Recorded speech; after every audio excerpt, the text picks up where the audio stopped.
Hey everybody, Hellcrex here, and welcome to another episode of Mercenary Thoughts from the Inner Sphere, episode 164, and today we're going to be talking about another train wreck, the Panther. Yes, the Panther, the 35-ton mech that, well, I'm not sure if I'm really caring if the newest edition is even worth taking to the field. You know, you're probably better off with the 9R and just leaving it at that. Alright, the Panther, the 10K, 10 kilo, is a 35-ton mech. It does have Indosteel, so it has all the wonderful little new toys that can come from the factory. It's still a 4.64, so it's slow. So if you're facing off with newer technology stuff, especially if you're running into the clans, they'll just look at that and go, nom nom nom. Yes, it's something to chow down on and spit out. It has 13 single heat sinks. Yes, singles. Still the same 13 that the 9R has. So nothing has changed there. It still has 104 points of armor, which, you know, okay. And then it has a SRM-4 in the center torso with Artemis. Yes, Artemis. And then it has case in the left torso along with that SRM ammo. And then it has an ERPPC with its wonderful 15 heat to go with those 13 single heat sinks. And it still has jump jets in the left and right torso. So it has that big giant cannon in the right arm. So, alright, what do I think of the Panther? Let's just get it out, right out there. The 10K, you're throwing on some nice advanced technology. You got a really cool cannon that reaches out there and has some good range. And then you're pumping out 15 heat with something that can only dissipate 13. So if you run with this thing and fire, you're going to go at 4 on the heat scale. And then you basically are forcing yourself to not fire your cannon or start even slower.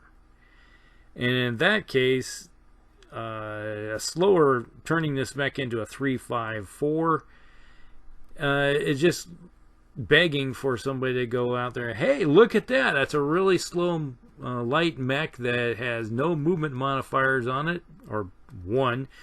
When you're facing the clans, which has typically, most of the time when you're playing against clan, a lot of their weapons are going to be running with at least a -3 to -4 category when you're talking about their modifiers that they have.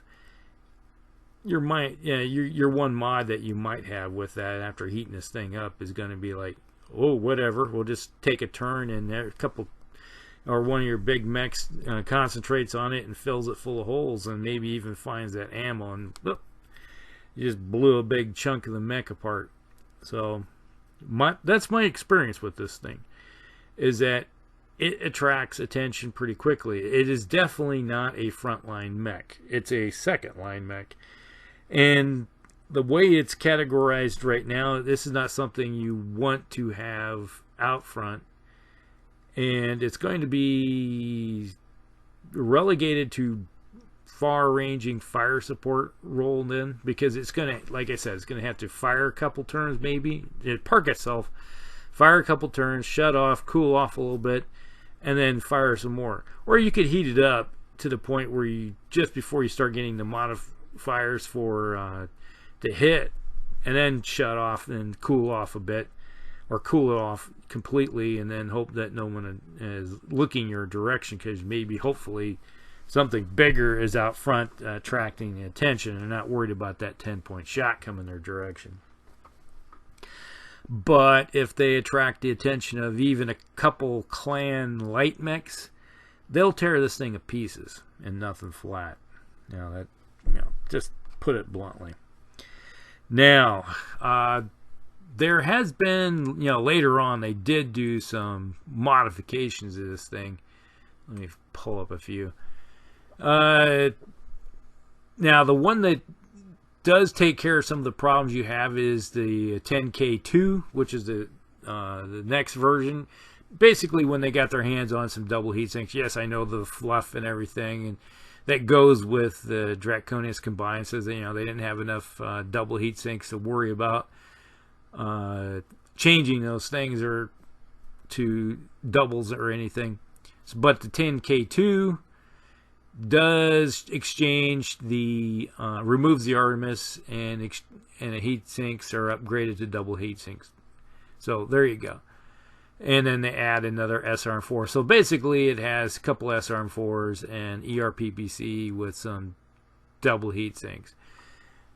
So yeah, then it can fire away with the ERPPC at longer ranges, not worry about heating up. And if somebody gets close, they can hit them with a couple SRMs and then worry about the heat later. Because if you're playing against clans, their odds are they might get 2-3 turns if they're lucky with those SRMs before they're eradicated off the face of the earth.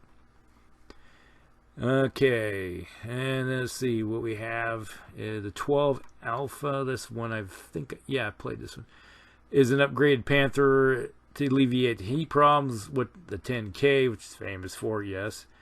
3 of the heat sinks were removed and upgraded to double heat sinks, so now it has 10 doubles. All right, replace the ERPPC with a large laser and a medium pulse laser. So it gives us something, takes 4 hexes away 4 inches. However, if you play like I do, open terrain, now that's an interesting conversation. Is like I feel like when I'm playing with hexes, I'm playing a board game. But if I'm playing open terrain, then it's a miniature game. So there's 2 different worlds there. So that's why I always talk about inches and hexes. But going on.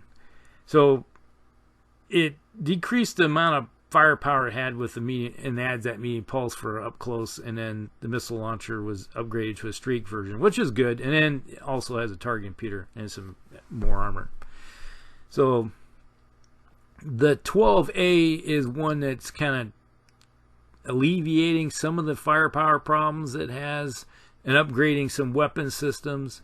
And I do like the idea that it has a streak 4 and then it has a target computer, so it makes it a little bit better mech. So I'm more of a fan of the 12A, but I would, if I had a choice, I would take the 12A and then the 10K2. All right, there's my choices right there so far. And then we have the 12K2, but hey, let's make another version of it. It's like Mark II. All right, so the version is identical to the 10K2, but has replaced the 2 SRM4s with a single MRM10. And with additional armor. Yeah, well, not really a big fan of this one. And then I won't talk about the 10KC, that we're talking Dark Ages. That's the era that shall not be named.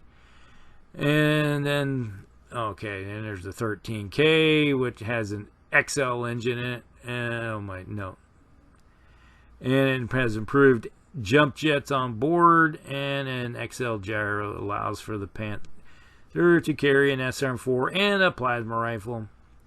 But the problem is, you're putting an XL engine on it. But I guess in one way, by that time, most of the mechs, have so much firepower on board. You're lucky if this thing will last 2 turns anyway. So yeah. So hey, why not increase its firepower it has with an XL engine? Okay. And then we got the 14S, the Word of Blake. All hail the Word of Blake. Yes, the Jihad. Replaces the PPC with a snub-nosed PPC to supplement the close range. It carries a pair of rocket launcher 10s. Indo steel with enough support to improve jump jets. So it's a little jump pretty far. It has 13 heat sinks to keep the heat in check. So, and it's the inclusion of a small cockpit. There we go. Once again, you're adding a little bit of firepower and some mobility. Then the 16K is protected by light ferrofibrous armor on the Indo steel chassis, and the ERPPC is flanked by 2 SRM4s. Even with that, the 10 double heat sinks are to keep the heat levels in check. All right, so there. by this time, you know, it's like everything's going to have double heat sinks. And then we have the C version, which has Artemis, removes the Artemis. It's a 10K, removes the Artemis for a C3 slave. So the only way you can improve upon that is make sure that you have double heat sinks on it. And I'm a big fan of the C3 slave. Hey, it helps out a bit. So that is a few different versions out there. So basically, of all those, we're going to be going back to the 12A. That would, if I had a choice, that'd be the one I'd be running. If I had to be stuck with if I owned a Panther and I'm going to battle, it's going to be the 12A. You know, even though it has a ER large laser and a medium pulse laser, but it checks off a few of the things that I like about playing the game without having to do any modifications to anything. It's like, hey, it comes straight from the factory. Yeah, I would prefer not to have the medium pulse laser. I would probably say, hey, can we replace that medium pulse laser for a couple medium lasers instead? Because, yeah, you never know when you're going to be running into battle armor out there, and you might want to have a few more 5-point shots into some toady that's coming your direction. So that's kind of my mentality when it comes to the plus 30-50 era. Because if I'm facing a lot of battle armor, I'd rather have a bunch of medium lasers to rip some holes into them. So that's my thought process. So that's pretty much it. Like I said, if I'm stuck with a 10K, it's going to have to park itself farther in the back. You know, it's not a frontline mech. You're going to look for some place to run it, maybe jump into a position, and then fire for a couple. If you can park it, you can fire this thing for a couple turns. And if the circumstance allows you, you could probably push it to 3 turns and then shut off that ERPPC, cool it off, and then but maybe by that time the battles come to you, and you might be, because you definitely do not want to fire that SRM4, fire the PPC, and move or jump at the same time, because you're a mobile sauna bath, and your pilot is going to be suffering greatly. But I've seen games where guys will just keep pushing and pushing and pushing and run their heat levels up till they self-detonate because the heat's so high it sets off their own ammo, or they shut down. Or somebody comes up that has carrying infernos and goes, hey, I know you're hot, but here, have another 6, and congratulations, hope you have a nice day. So that's things you got to watch out with this mech. So that's pretty much it when it comes to the Panther. Hope you guys like it. Like and subscribe and share with all your friends. And we will talk with y'all later. Hellcracks out.